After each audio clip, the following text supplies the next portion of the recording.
Assalamualaikum warahmatullahi wabarakatuh. Perkenalkan, nama saya Muhammad Haikal Apresto dengan NIM F1E121021. Pada video kali ini, saya ingin mempresentasikan atau menjelaskan proyek UTS saya untuk memenuhi mata kuliah Statistika Dasar yang diampu oleh Ibu Ulfa Hairah, Eskom Mkom. Baiklah, yang pertama yaitu penjelasan data UTS. Data yang saya gunakan pada UTS saya kali ini yaitu data sekunder yang saya ambil dari website BPS atau Badan Pusat Statistik, yaitu mengenai data jumlah atau desa atau kelurahan yang memiliki kantor pos tiap provinsi yang ada di Indonesia pada tahun 2014. Data ini bertipe kuantitatif, yaitu data yang dapat dikodekan dengan skala numerik dan jenis datanya adalah diskrit. Ini datanya yang saya ambil dari BPS. Datanya ini sudah saya urutkan dari nilai terkecil hingga nilai yang terbesar. Berdasarkan data di atas dapat diperoleh untuk rata-rata data tunggal. Untuk cara mencarinya itu jumlah keseluruhan data dibagi banyak data. Jadi 4.158 dibagi dengan 34. Dapatlah hasilnya 122,294. Kalau kita bulatkan biar mudah jadi 122. Untuk berdasarkan hasil tersebut dapat disimpulkan bahwa rata-rata desa atau kelurahan yang memiliki kantor pos pada tahun 2014 yaitu sebanyak 120 desa atau kelurahan. Terus nilai tengah. Untuk nilai tengah yang ini, data yang saya dapatkan ini data sebelum saya urutkan dari yang data terkecil hingga terbesar. Maka dapatlah Kepulauan Bangka Belitung dan juga Kepulauan Riau. Untuk cari nilai tengahnya, kita jumlahkan dulu. 26 ditambah 58 dibagi 2 sama dengan 42. Berdasarkan hasil tersebut, dapat disimpulkan bahwa nilai tengah dari desa atau kelurahan yang memiliki kantor pos pada tahun 2014 yaitu sebesar 42. Untuk modusnya, tidak ada modus dalam data tersebut karena tidak ada satupun nilai yang muncul lebih dari 1 kali pada data tersebut. Untuk membuat tabel selanjutnya, kita membuat tabel distribusi. Untuk penentuan banyak selang kelasnya, pertama itu kita harus menggunakan rumus. 1 ditambah 3,3 log jumlah data. Jadi 1 ditambah 33 log 34, kita dapatkan 6,053 atau kita bulatkan menjadi 6. Untuk penentuan selang kelasnya selanjutnya setelah dapat ini tadi yang 6 ini, kita gunakan rumus jumlah data terbesar dikurangi jumlah data terkecil. 594 kita kurangi 16 dibagi 6. Dapat hasil 578 dibagi 6 sama dengan 96,33. Atau biar mudah kita bulatkan menjadi 96. Setelah mendapatkan dapat kelas, maka tabel yang dapat kita peroleh sebagai berikut. Ini tadi.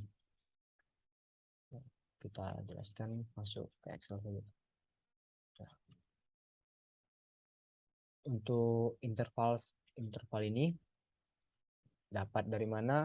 16 sampai 111 itu 16 kita tambahi dengan yang tadi 96. Jadi hasilnya 112 kita kurangi 1. Jadi 111. Nah, terus 112 tadi kita tambah 96, 208 kita kurangi 1 lagi. Jadi 207. Seterusnya sampai sini. Untuk frekuensinya setelah kita mendapatkan interval kelas tadi, ada sebanyak 25 provinsi yang memenuhi interval kelas ini. Dan ini ada 2 provinsi untuk interval kelas yang ini. Selanjutnya 4 provinsi untuk yang ini. Untuk yang dua ini tidak ada satupun provinsi yang memenuhi interval kelas ini. Dan untuk interval kelas terakhir ada 3 provinsi. Untuk frekuensi relatif, yaitu frekuensi ini tadi kita bagi dengan jumlah data 34, maka dapat ini 74%, 6%, 12%, dan 8%. Kalau dijumlahkan menjadi 100%. Untuk frekuensi kumulatifnya cukup frekuensi yang ini ditambah ini maka dapat 27, seterusnya dan sampai akhir ini 34. Untuk nilai tengah cara mencarinya interval kelas tadi kita jumlahkan 116 kita tambah 111 terus kita bagi 2 dapat 64 dan seterusnya sama saja. Terus yang ini tadi nilai tengah ini kita kuadratkan 2. Jadi 64 dikali 64 dapatlah hasilnya 4096. Untuk selanjutnya sama saja. Ini juga dikuadratin ini dapat hasil lah. Selanjutnya yang ini frekuensi kita kali dengan nilai tengah. Maka dapatlah hasilnya 25 dikali 64 dapat hasilnya 1600. Untuk seterusnya sama saja. Untuk 0 ini karena 0 dikali ini tetap 0. Terus untuk mendapatkan yang ini tadi frekuensi kita kalikan dengan yang ini. 25 dikali 4096. Maka dapatlah hasilnya 102.400. Oke, ini kita kembali lagi ke yang tadi. Nah, setelah berdasarkan tabel tersebut diperolehlah kita harus yang pertama kita mencari mean data berkelompok. Datanya sudah menjadi data berkelompok. Yaitu yang tadi 4000. Cara mencari mean data berkelompok itu ini tadi mean data ini jumlah data keseluruhan yang ini yang 1600 sampai sini kita jumlahkan dapat hasil segini kita bagikan dengan jumlah data 4579 kita bagi 34 maka dapatlah hasilnya 135. Berdasarkan hasil tersebut dapat disimpulkan rata-rata atau mean dari data berkelompok di atas yaitu sebesar 135. Terus kita masuk untuk mencari median data berkelompok. Median data berkelompok yang ini.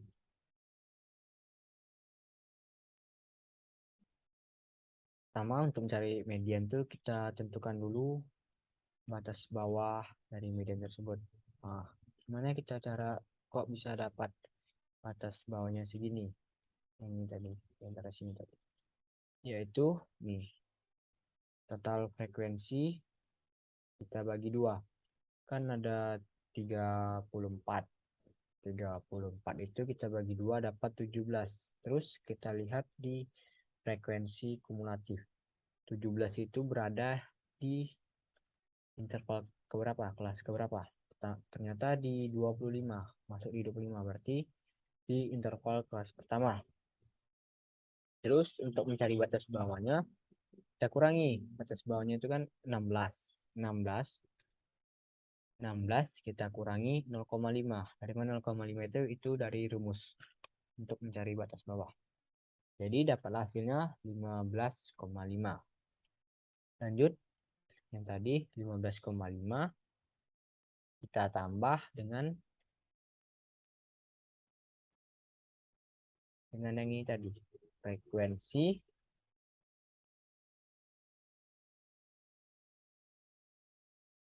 kita tambah yang tadi ini total frekuensi 17 kita kurangi 0. 0 itu karena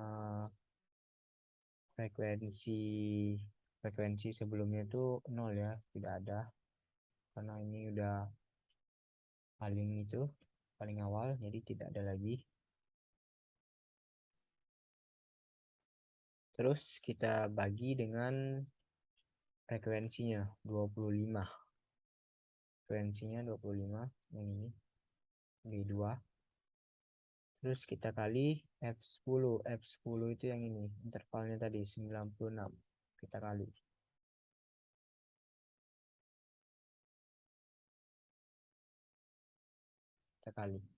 Jadi setelah ini kita masukin 15,5 ditambah 17 dibagi 25 dikali 96, dapatlah hasilnya 81. Jadi berdasarkan hasil tersebut menunjukkan bahwa nilai tengah atau median dari data berkelompok di atas adalah 81.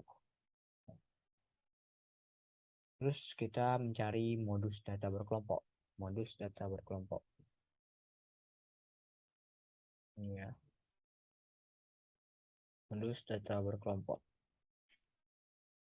Sama saja, pertama kita cari dulu batas bawahnya, karena tetap batas bawahnya di sini. Kita cari nilai yang paling besar, frekuensi terbesar, 25. Berarti di sini sama saja di kelas pertama. Maka dapatlah 15,5 juga. Terus ditambah B2 dibagi B2 yang ini 25 tadi. 25 dibagi B2 25 ditambah 25 dikurang 25 dikurang 2. 25 dikurang 2, 23 berarti. Terus kita kali dengan interval tadi 96. Jadi 15,5 kita tambah dengan 25 per ini tadi. 25 ditambah 23 dikali 96. Maka dapatlah hasilnya untuk modus 90 dapatlah hasilnya untuk modus 66. Hal tersebut dapat kita peroleh modus dari data berkelompok yang telah diperoleh yaitu 66. Maka hal ini menunjukkan bahwa nilai 66 sering muncul di dalam data berkelompok tersebut. Selanjutnya kita mencari ragam data berkelompok. Untuk ragam data berkelompok ini, carinya yang ini. Jumlah keseluruhan ini tadi 1.306.819. Kita kurangi dengan ini tadi, kita kuadratin 4.529 kita kuadratin. Terus kita bagi dengan 34. Terus kita bagi lagi dengan 34 dikurang 1. 34. Dapatlah hasilnya 20.913. Yang tadi. Ini kita partikan dulu, kita bagi 4, dapat hasilnya segini. Terus ini data yang tadi kita kurangi, terus kita bagi 33, dapatlah ini. Ini kita bulatkan biar lebih mudah, jadi 20.913. Hal tersebut menunjukkan bahwa kedekatan sebaran data yang ada di dalam sampel dan kedekatan titik data individu dengan mean atau rata-rata nilai dari sampel yaitu sebesar 20.913. Terus yang ini kita mencari deviasi atau simpangan baku data berkelompok. Untuk mencari simpangan bakunya, cukup yang ragam tadi kita akarkan. Maka dapatlah hasilnya 145. Nih, kita akarkan yang data tadi, yang ragam tadi. Pada hasilnya segini. Nah, dapat hasilnya 144,613, namun kita bulatkan menjadi 145. Hal tersebut menunjukkan bahwa ukuran sebaran statistik yang paling lazim ialah 145. Untuk masalah tabel tadi sudah. Terus kita masuk yang terakhir, yaitu diagram batang dan peta Indonesia menggunakan RStudio. Dari data yang tadi yang kita peroleh di atas tadi, kita buatkan diagram batang dan juga peta Indonesianya. Ini list file. Jadi kita buka RStudio dulu. Kita buka RStudio dulu. Silakan. Ini untuk yang pertama nih list file, yaitu kita panggil dulu data. Sebelumnya ini kita save dulu di sebuah folder yang sudah kita buat yang untuk mencakup data-data ini tadi. Yang ini, data ini yang sudah kita buat untuk awalnya. Terus kalau kita run, hasilnya seperti ini ya. Dapat data apa aja yang ada dalam tadi. Terus setelah itu kita ambil data, kita baca yang untuk file dataku. Terus kita ambil datanya. Kalau kita run, hasilnya seperti ini. Nah, untuk yang ini tadi, pertama kita untuk panggil dulu library ggplot untuk menggambar diagramnya nih, menggambar diagram. Terus untuk urut, ini yang ini kita urut, ambil data satu tuh maksudnya yang ini ya, yang nama provinsi, yang ini data 2, namanya data 2. Nih, kita urutkan. Kita untuk mengurutkan sesuai dengan file Excel. File Excelnya itu yang ini. File Excelnya sudah saya urutkan, contoh saja dari data terkecil hingga data terbesar. Itu maka jadi untuk urut, terus nih gambar ini kita ambil, ini yang kita ambil untuk data satu. Bentar, kita run dulu. Kita run dulu. Nih, untuk yang ini tadi X sama dengan ambil data satu untuk di X, berarti X yang ini. Ini nama-nama provinsi, nama-nama provinsi yang ini, nama-nama provinsi. Terus untuk ambil data 2, nah data 2-nya yang ini. Ini, yang diagram ini. Ambil data 1. Terus gambar statistik identity provinsi, kita kasihlah namanya yang ini. Kasih nama jumlah kantor pos di desa atau kelurahan tahun 2014. Yang ini kita kasih nama provinsi. Terus untuk yang ini geom text untuk ZES2 ini untuk menambahkan jumlah data di atas diagram. Di atas diagram ini 594, 584, 564, 550. Untuk kita menambahkan ZES2 ukurannya 2. Terus untuk theme artis text element text angel ini dengan ZES5 kita yang nama-nama provinsinya yang itu kita miringkan 90 derajat 90 derajat karena datanya banyak, jadi kita miringkan saja biar muat. Selanjutnya scale fill manual yang ini untuk mengatur warna menjadi warna heat colors, yaitu sebanyak 34 tadi, data 34 tadi kita atur dengan heat colors. Ini Gridsfield Legends yang sama dengan 2 ini nih, yang untuk bar di kanan ini ada Kalimantan Utara warnanya seperti ini sampai ke Jawa Timur yang warnanya seperti ini.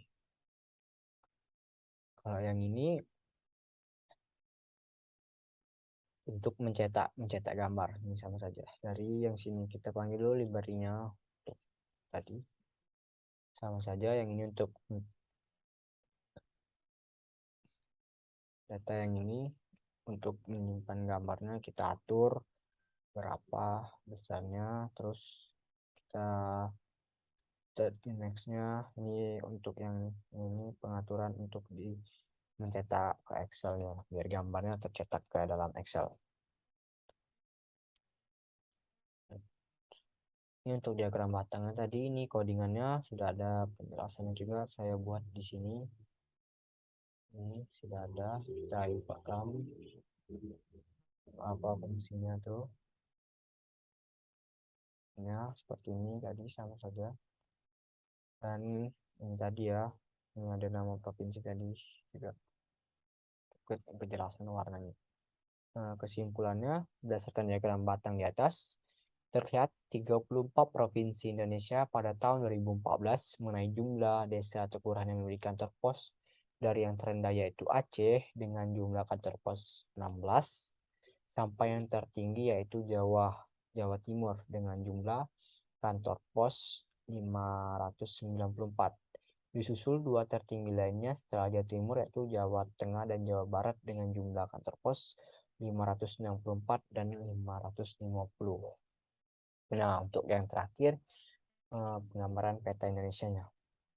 Ini peta ggplot. Nah, kembali ke RStudio.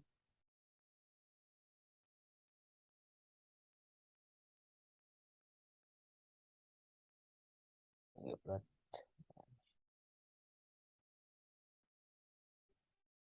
Ini ya.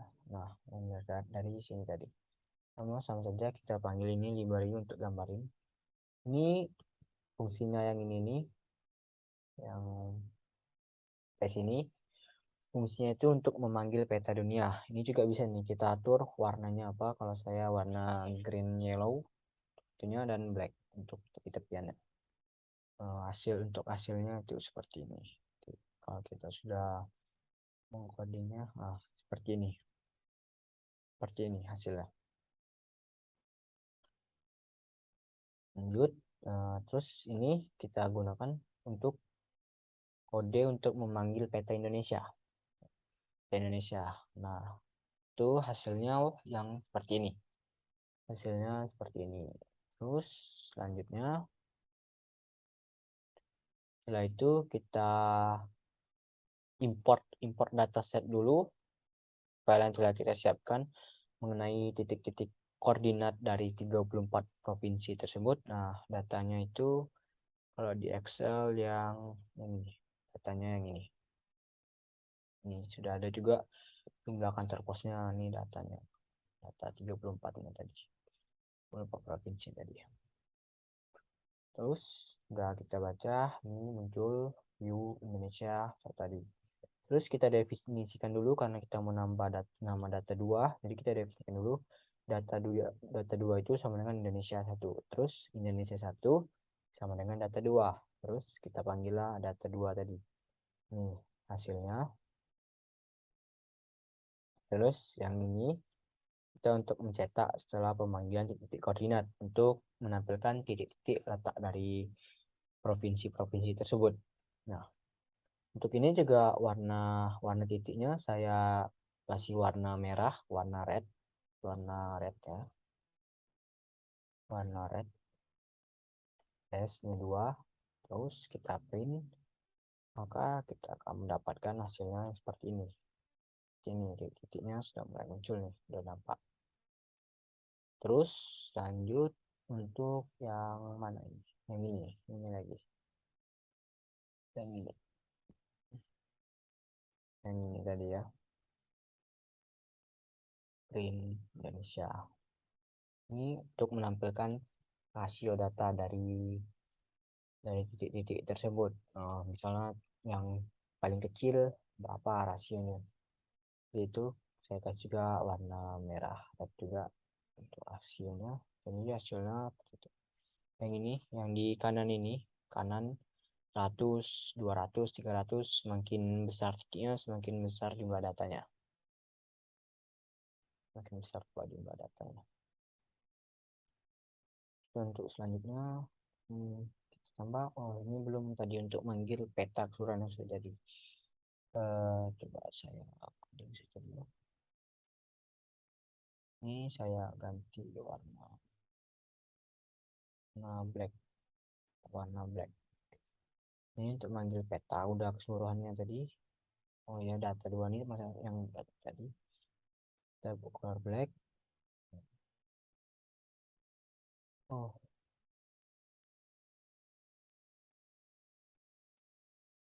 Oh, bukan yang ini ternyata datanya salah tadi. Coba sebentar.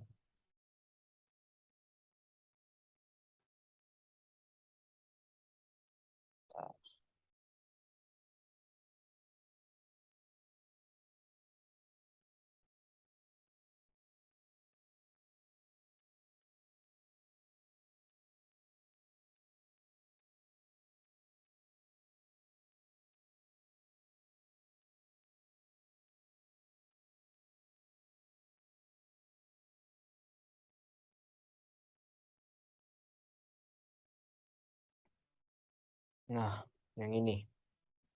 Ini untuk warna, ini untuk menampilkan nama provinsi dari titik tadi. Apa saja nama provinsinya? Saya ganti aja black. Black. Terus ini peta Indonesia. Tentunya ini untuk temanya kita ganti menjadi economics. Tuh, ganti peta, ganti tema. Ya, sudah kita enter. Print, print Indonesia. Indonesia. Tapi nggak kita print error. Hmm, ah, nih jadinya seperti ini. Peta jadinya seperti ini. Sudah muncul semua nih. Keseluruhan ada Aceh, Sumatera Utara, Riau. Nih, ini kan titik Aceh berapa nih? Aceh 16 tadi, berarti di rasio dari 100 tadi. Terus ini, nah ini Jawa, Jawa, Jawa Timur. Ini Jawa Timur, Jawa Tengah nih. Ini kecilan kita lihat ke sini. Tuh, nih Jawa Timur, tuh Jawa Timur, Jawa Tengah, Jawa Barat yang tiga terbesar tadi masuk dalam rasio 500. Ini jadi petanya. Kita melakukan ketik tadi. Terus dari kesimpulannya, berdasarkan yang peta ini, terdapat tiga titik yang lebih besar, yaitu Provinsi Jawa Timur, Jawa Tengah, dan Jawa Barat. Hal tersebut menunjukkan bahwa tiga provinsi tersebut memiliki nilai data yang besar mengenai jumlah desa atau kelurahan yang memiliki kantor pos, sehingga mereka masuk dalam rasio 500. Nah, itulah tadi presentasi atau penjelasan saya mengenai proyek UTS Statistika Dasar. Mungkin itu saja.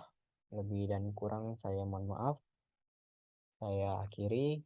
Wassalamualaikum warahmatullahi wabarakatuh.